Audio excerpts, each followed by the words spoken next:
I was a teenager living alone in an apartment in the middle of a terrible neighborhood. There were drug dealers, gangs, prostitutes, addicts, and crazy people everywhere, including next door. And that was during the day. I tried to be home and stay home at night. I wasn't defenseless or dumb. I had been homeless before managing to get this apartment, so I knew how to take care of myself. Still, being a kid, it was scary as hell for me at times. One night I was up late playing Zelda, just kind of hanging out when someone banged on my door. It was after midnight and all of my lights were off. No one knew that I lived there. I thought it was a wandering meth head. I peeked out the windows, which overlooked my front door, the courtyard for the apartment building, and every single other front door. Every apartment was dark, and there was no one in front of my door. And yet bang bang more knocks, followed by a friendly male voice. "Hey, can you let me in? I just want to hang out." At this point, I was scared. It took me a minute to build up the courage, but I peeked through the curtains again, this time being careful to look down near the bottom of the door in case someone was kneeling or even lying down. But there was no one there. And yet the knocks continued all night. Usually, he would sound friendly and ask me random things. "Do you have kids? I have toys they can play with, and I have some food here if you're hungry." A few times the tone got a bit more sinister, saying things like, "I know you're in there and I don't know why you're making this so hard. I'm your friend." I didn't have a phone and didn't have anyone I could call anyway, except the cops whom I deeply mistrusted. I could have snuck out the back window and made a run for it, but it was a bad neighborhood in the middle of the night. It seemed like the more dangerous option. And lastly, the man never actually tried to break in. All I could do was sit there all night, listening to him talk and bang on the door, hoping he'd go away. I continued to peek out my front window and other windows in the apartment, but I never saw him. He eventually did go away as the sun began to rise, probably around 5 a.m. I spent several months in that apartment. He never came back. But I never found out who or what he was.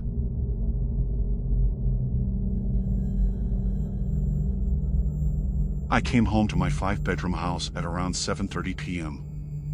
I walked down the long hall where most of the bedrooms were to put my clothes in the laundry. At the end of the hall, I could see a blue light from a computer screen.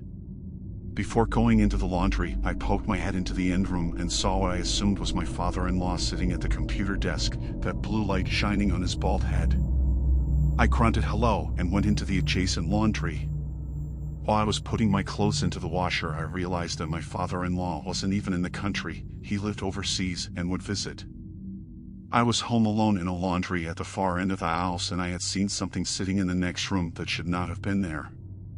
After panicking for a few minutes, I gathered up the courage to flick on as many lights as I could and look into the room. Nothing was there. The room was empty, the blue light was gone, and the computer was completely off. I had a few other encounters in that house and learned after living there for several years that the previous owner's son had died of cancer while living there. My father-in-law was old and bald. Whatever I had seen that blue light reflecting on was also bald or balding and looked to have a deformed face or missing teeth.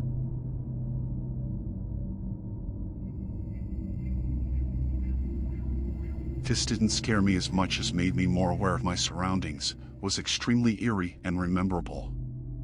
I come from a family of healers and sensitives, so I have had paranormal and supernatural experiences all my life and a healthy respect for the spiritual world, which my Irish granny taught all us kids, is all around us constantly wherever we go.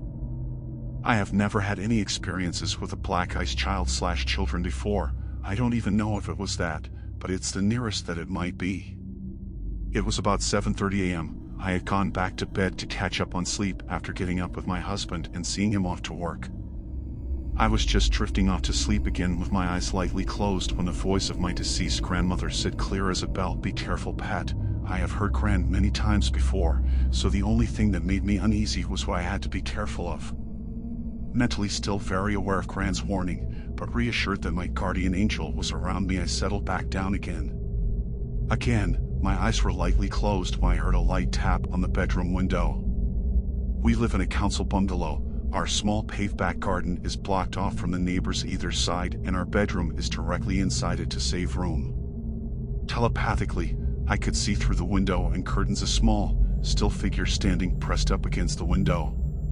Gran's warning resonated with me, and without saying the words out loud, I said in my mind as forcefully as possible, "You are not welcome here, go away, stay away."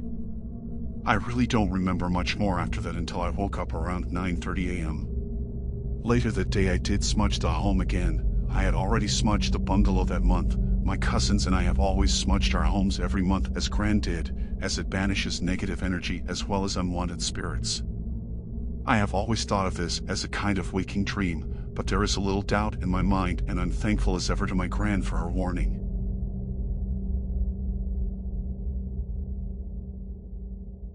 Not my story, but heard it from my friend.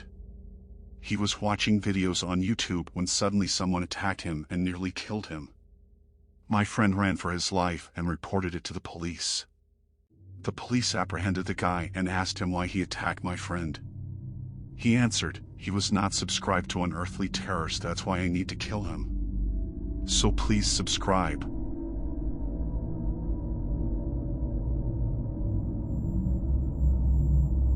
I honestly feel like something has followed me my whole life. The time when I was alone that first terrified me was that when I was a teenager I was not able to sleep without the lights on and noise, either music or TV, because I would see a face in the space over my door often. One night I was trying to convince myself it was nothing and had the lights off, and of course I saw the face. I had to go to the bathroom and was amping myself to do so. I had a quilt over my head as protection, I guess. Keep in mind I lived in a tiny apartment where the bathroom was maybe 5 steps from my bedroom. In a rush, I tried to get out of my room, but something grabbed onto my blanket. I kept pulling, terrified as hell, and then I felt a release. I got in the bathroom and just cried on the floor and stayed there for like an hour. I finally got the courage to go back to my room and turn the light back on. I could see nothing that would account for the incident in the path I ran, and it sent a chill through my bones. Probably years later, I'm in a different city with roommates, and I recently took in my grandpa's dog. I generally had a rule that if I got scared but she didn't react, I could convince myself that it was nothing. One time in the middle of the night, I thought I had a nightmare that something was in my doorway. We all slept with them closed, and the roommate with a cat had it in her room at night. When I came to, I was trying to calm down but felt I couldn't move and was staring at my closed door, but it seemed darker. At that moment my dog started growling badly. That broke me and I was able to sit up and grab her, but she kept growling for a few minutes. I eventually got up and turned the lights on. The next day I told my roommate with the cat and she got real quiet. She then told me that she has had demon/spirit experiences her whole life and felt she was spiritually connected to try and get rid of them. That's when she told me she had been feeling a bad presence for a few days, culminating in that previous night. Well, now I am trembling. She came into my room and did a pretty intense prayer and commanded whatever it was to go away. I never had any issues in that house again. My dog never acted like that either. I had other stuff after I left that place, so I believe that she did something that stopped it from at least coming back to her presence. To this day, I have trouble sleeping when I'm alone and defer to my animals to confirm if it's valid or not.